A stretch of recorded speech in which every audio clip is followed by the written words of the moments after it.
What's up, everyone? Welcome back to the Cinema Center at MARBL at TIFF 2023. I am talking to the filmmaker behind The End We Start From, Mahalia Belo. Huge congratulations on your movie. A very, very ambitious story to tell with many, many layers that I feel like we don't see in very many apocalyptic narratives out there. Thank you. Congratulations. All right. So because I clearly know what the movie is, but this is where you're introducing it to the world. Our viewers will not know much about it just yet. So can you give everyone a brief synopsis of the film? Oh, God. Okay. Yes, I can. So the film is called The End We Start From, and it's a story about a woman who has her first baby just as a flood consumes London and parts of the UK. And it's about her journey through that new landscape and as her journey as a new mum. It's a very good description. I also like asking the filmmaker for a synopsis so I know when to stop and not spoil anything and go too far. I mean, you know, I don't know.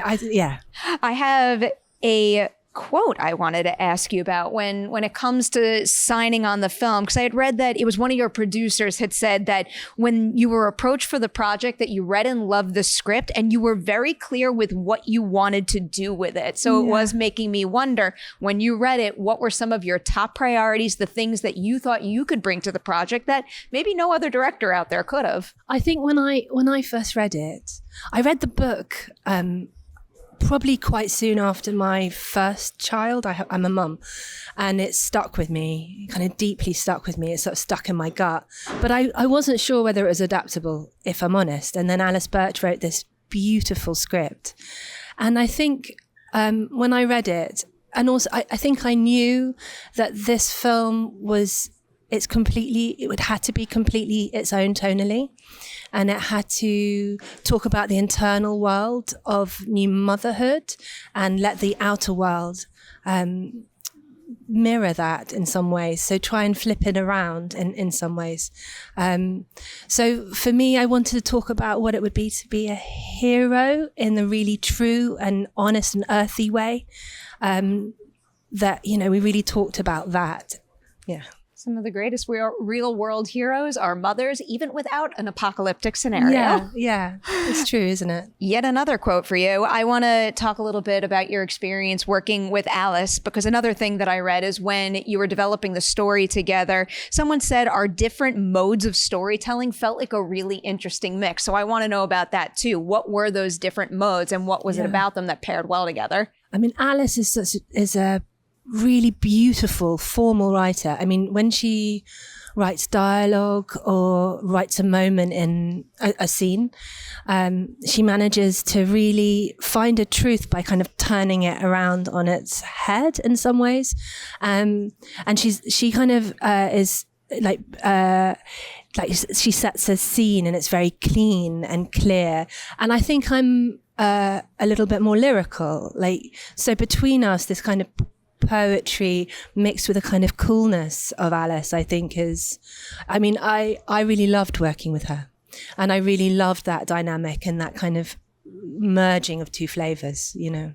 All right, some of these next questions I feel like might lean towards Megan, but yeah, I did want to ask a little bit about the idea of pairing the themes of motherhood that you're exploring with an apocalyptic scenario. Mm-hmm. What is it about this flood and the climate crisis that you think enhances the points you want to make about being a mother? I mean, that's a very layered question, isn't it? It's a big question. It's like the whole movie. It is the whole movie. I think there are so many elements of this. There's this idea of tomorrow, about bringing people into the world and what you want from the world. But there's also the shifts that happen when you become a new parent, that you yourself change. You know, you are there for someone else, you know, fathers and mothers, and you have to shift yourself to meet that. And you see the world in a whole new way.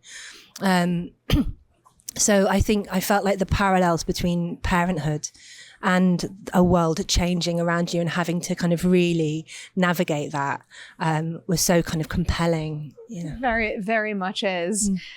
The other question that is kind of leaning towards Megan, but also you opted to keep this in your film as well. I'm always fascinated by naming conventions with characters. Just in general, I find it fascinating, even when characters have more traditional names. Here, your main character is woman, and then every other character is represented by an initial. Why do you think naming the characters that way enhances the experience? I think, well, it's something that happened in Megan's novel. She did that. And I think it helped to focus the story so completely on what woman was thinking, which is about the baby. But for us, I mean, we toyed with the idea, do we change it? You know, I spoke to Jodie about it, and we decided not to. It made things slightly difficult. You know, how many letters can you think of for various characters? But actually what it ended up doing was it meant that the actors could bring their own character and they could name, I think it adds a secret to the story, like what is the character's actual name? And that a secret for an actor is gold, isn't it? It's like something they can hold on to. I don't want you to reveal their secrets, but do you know the names they came up with? No, not at all. It's theirs. Is purely it's their completely secret. theirs. Okay. But also I think it adds a universality to the whole thing. For sure. You know? I did want to ask about your collaboration with Jodie. So first, maybe what is something about her as an actor and the way she likes to collaborate with her director that helped you exceed your own expectations for your work as the director of this film? Jodie is outrageously courageous as an actor. And for me, one of the most beautiful things is I never felt, I mean, I don't want to be generalized, but she gave me a lot of trust, which was such a gift for a director. And I think she was a partner in this whole process from beginning to end, and journeyed with me through the whole thing. She, as an actor, is so clever. I mean, the way she deals with every scene and the babies, she's just a brilliant, she carried this character completely and so beautifully. Yeah. I have many, many follow-ups. First, because you just referred to her as being clever, can you maybe pinpoint a moment on set when, you know, she brought something unexpected to a scene and the scene and your plan for it evolved because of it? I mean, there are lots of moments. I have to think of something really specific now. I mean, there was something, the way I like to work is the script was so beautiful, but there was also moments of improvisation that would naturally happen, especially because there was a baby involved. And when I say clever, I mean present. And Jodie is incredibly present. So if the baby was doing something, she would naturally react to the baby. But also there's a gutsiness to what she does, you know, and in this film, she had to go to places and she wanted to do that. And I think sometimes that kind of like tenacity as an actor is being incredibly brave. And yeah. Now I want to go back to the trust thing. Can you give me an example of a time on set when you could feel the trust that she was placing in you, and that's the reason that the scene worked? I mean, I think for me, so Jodie hasn't had a baby, so a lot of the way through this whole journey had to be from not just me but other people in life, but I had to make sure that the reality of that was held, and so she was looking to me quite a lot for that and trusting me that it was right. And she gives birth at the beginning, and that's a very particular experience, and for her to have to kind of create that authentically was really important to both of us. And, you know, and I was there hopefully holding her through that. Yeah. That collaboration is stellar. You feel it while you're watching the film. I have to talk about some of your other cast members here too. I want to talk about everyone. I wish we had time for that today to at least get to two people. Can you maybe give me an example of two actors you worked with on this film that have unique approaches to their work, where it calls for something different from you as an actor's director? It's so interesting, isn't it? Because every actor has their own process. There's something really interesting. So Joel Fry is really, really present and really instinctive. He is he plays woman's partner in the story. He plays a character called R, the initials again.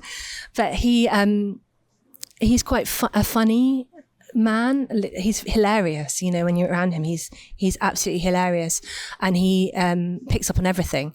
So what was interesting, actually, what was really great, was seeing he is brilliant at improvisation. He's completely there in the moment and would throw Jodie moments. So there's a moment when we see them in the past at one point, and this date scene that happens. I don't want to give anything away, but there was moments where you could just see her just have to react to him being so charming and funny with her. So that was great, because that was they would have different modes of performing completely, but it worked. And then who else? Oh yeah, Katherine Waterston. I know. So good. So everything. Yeah, Katherine. I think when I first spoke to her, I gave her this note that was just like, if you had an argument in a shop, you'd be the kind of person who'd walk down the aisle holding both hands off, knocking everything down. And from there, she just spun this character out that brought this life and this energy. I'm very thankful to her, because I was very nervous about how that character, because it was so important. It's such a it's another romance in some ways, you know, in the whole film. Significant energy shift with that character too. And it's not easy to make that character feel like she's part of the same scenario, same film, but also add that new energy to the piece. And she nails it. Yeah, she does. Yeah, I think she also would throw, there's one moment in the film, which was Katherine, where she saw on Jodie's face that she had an eyelash.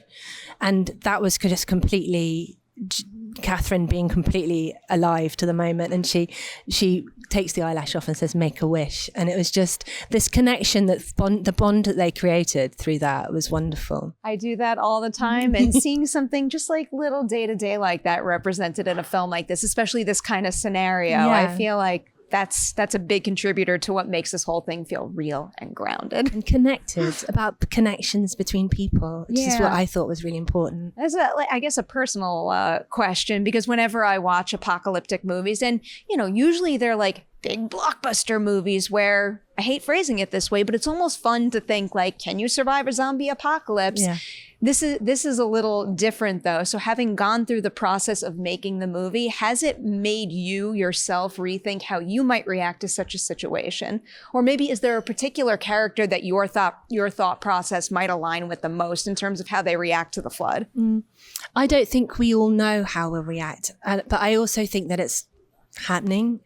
And people are, and it's potentially incoming in some ways, versions of this. And I think we don't know how we'll react, but I hope that we will bond together and make these connections and move through.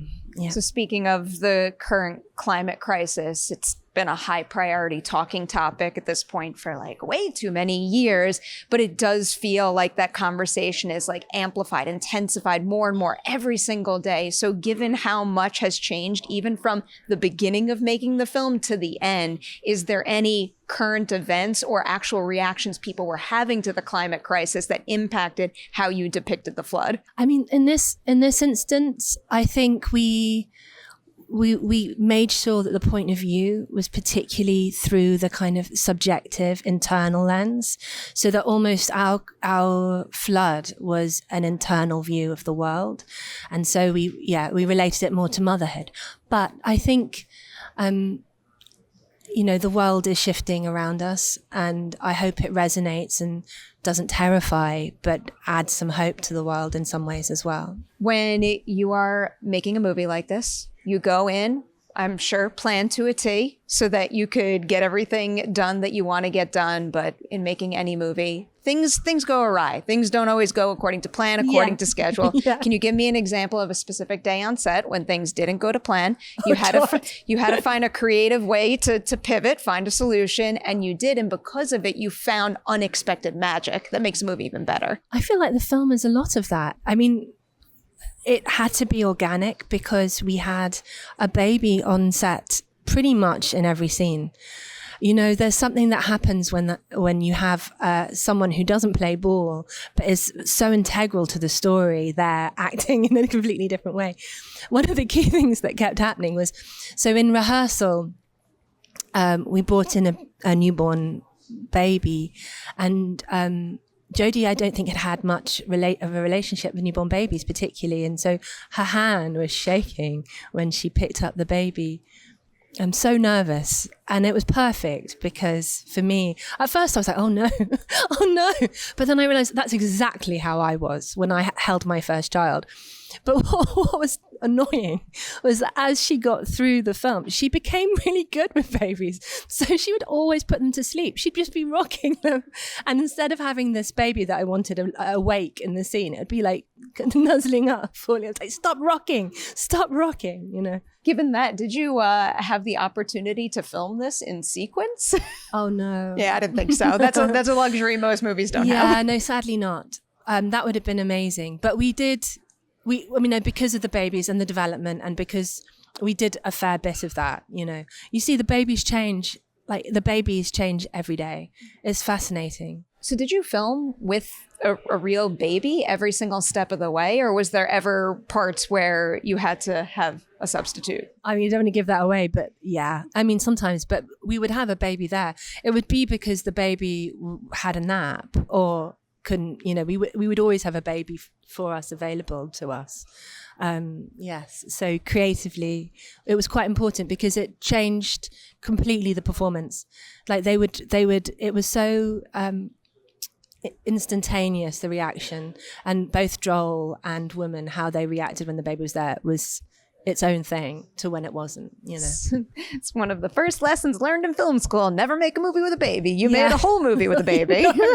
For my sins. I will wind down with two of my favorite questions. So you make a really ambitious movie here, very successfully, having come out the other side. Are there any goals you had, or maybe new goals that have emerged that feel more within reach than ever because you accomplished this, because this movie exists? Oh, wow. I mean, it felt like a birth, this film, for me. It's my first feature. And I mean, it's been a dream since I was 10. So I think I'm just sort of sitting with this moment for a bit. Tomorrow we're screening for the first time with an audience, and I'm hoping to experience it all, take it all on board. After this, I don't know. I want to just keep making movies and, and keep doing what I love and making the internal external, you know. Oh, I'm going to squeeze in two more questions now because I want to follow up on that because I really didn't bring up the first time feature filmmaker thing at all. I am curious, when you first realized you had a dream to make a feature film, what did it look like and how does it compare to the film and the specific story and themes you wound up pursuing? I think this is very true to what I imagined the film to be. It's taken a while to get there, you know. It's been hard, but also beautiful. And I feel like I have been making things before and slowly tuning in a voice that I would want to sit in a cinema, the church of the cinema, and see. So I feel like this is close to that reality. It's close to my insides in some way. You know? So given that, this is something I always love asking about. It's important for any filmmaker at any stage of their journey, but in particular, someone getting the trust and the necessary powers to make their first feature their way. Can you maybe pinpoint someone or maybe a company on this production that, you know, you felt trusted you to make this movie your way, and you hope to have more collaborations like that in the future? Well, Sonny March trusted me so much, and Leah Clark, their producer, was just my right-hand woman. She was amazing. And the BBC and the BFI, they championed me, and I feel very thankful to them all. And Liza Marshall as well from Hera Pictures. I mean, it was a group of women who, when I set out to make this film in the way I wanted to make it, got what I was talking about, and had moved through that vision with me and held me through it. I have high hopes that's going to continue, and this premiere audience is going to very much get what you're talking about and also feel the fact that this film feels specifically like unique to a filmmaker and couldn't have been brought to screen the same way by anyone else on the planet. I mean it. The ethereal expressivity that you feel while watching something like this is very, very palpable. So congratulations on the movie. Everyone out there, do not miss it. Keep an eye out for it. And also stay tuned. We will have more conversations for you from TIFF 2023 very soon.